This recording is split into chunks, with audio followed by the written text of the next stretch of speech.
Great to see Kirk Irby in studio today. How you doing? I'm doing okay. How about you? Well, it's Football Friday.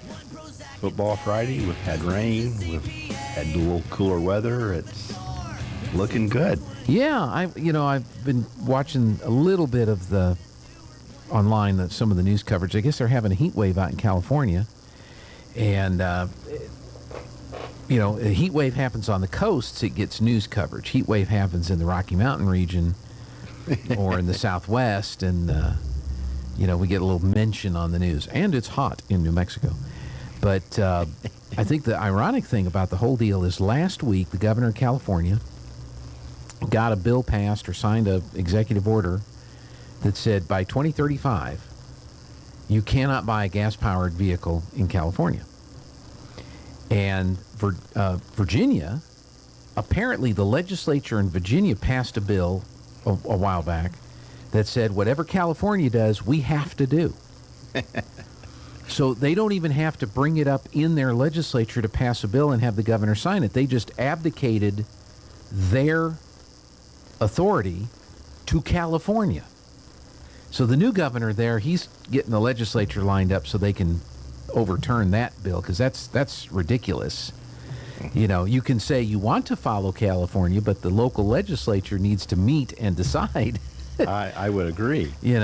So this week, because of the heat wave, the entity that manages the grid in California said, oh, and by the way, don't charge your electric cars, don't run your dryers, don't run any of your heavy electric appliances, set your thermostats up or whatever in late afternoon, early evening, because the grid can't handle it. And that's where electric car sales represent maybe 2% of car sales. Something like that. Yeah. Imagine if we were listening to people like Governor Newsom and we were at 95% electric car usage, and we have a heat wave in California. I just cannot imagine. Yeah, I hope our governor is looking at that and paying attention and thinking maybe we ought to slow down some of this green energy conversion. But hey, let's talk drugs. Sounds good. Sounds good. Let's start with the CDC and the COVID and the boosters. There have been a few changes with that. The CD has been modifying and updating and changing their guidelines when it comes to COVID protocols and policies. And one of the things they did that you saw was that they canceled COVID authorization for boosters. That's correct. So what does that mean? You've probably got a freezer with some vaccine back there. We actually do. Yeah. And what had happened is that the FDA had gone through the process and had approved, I think it was Moderna. It may have been Pfizer. I can't remember which one, but one of them has what we call a bivalent vaccine that's coming out. So it's going to cover 2 different strains of COVID instead of one. And I suspect that whichever company brought it out, the other one is going to have one out in the next week or 2. I'm suspecting. So with that new vaccine on the horizon, the CDC and the FDA, they kind of work together even though they're completely separate entities. And the FDA is the one with the authorization, the legal authorization on the approving medications. The FDA canceled their authorization, the emergency authorization for the COVID vaccines for the boosters, not for the initial shots, but therefore if somebody hasn't had a vaccine yet and they want to get a vaccine, they can still get it. But if you've already been vaccinated with the first series, then what they call the initial vaccine, and now you want to get a booster, that is what has been canceled. So now we cannot legally go in and give you a booster shot. And the state health department runs a website that is a vaccine registration and scheduling for COVID shots throughout the state. They went through and canceled everybody's appointment that had been scheduled Wednesday night at some point, because they were there Wednesday when we shut down, and Thursday morning they were gone. And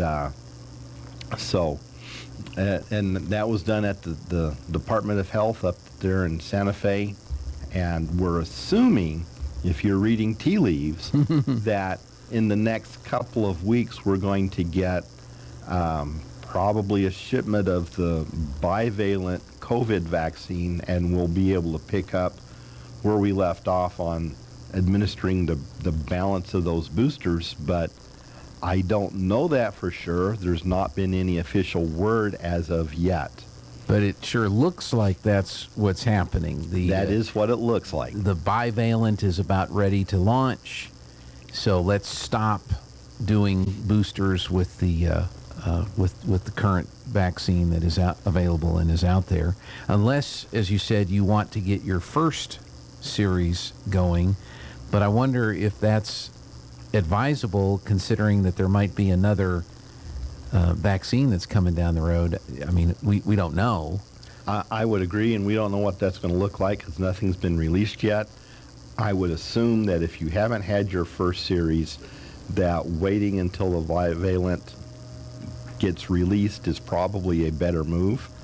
And I also think that anybody that was really interested in getting the initial vaccines has already done so. Right. So I don't expect anybody to kind of fit into that category. But yes, that's my kind of suggestion, is that if you haven't had it, you are interested in getting it started, wait until the bivalent comes out. So what variant of COVID is out there right now? Because, you know, for the longest time there was the Alpha, and then the Delta, and then the Omicron, and then the Omicron, you know, B1, B2, and all these other variants. Is there a prevalent variant that's out there right now, and does there appear to be something else coming up behind it, or are we just kind of dealing with what we have right now? We're just basically dealing with what we have now. I have not seen anything about any expected new strain to be out.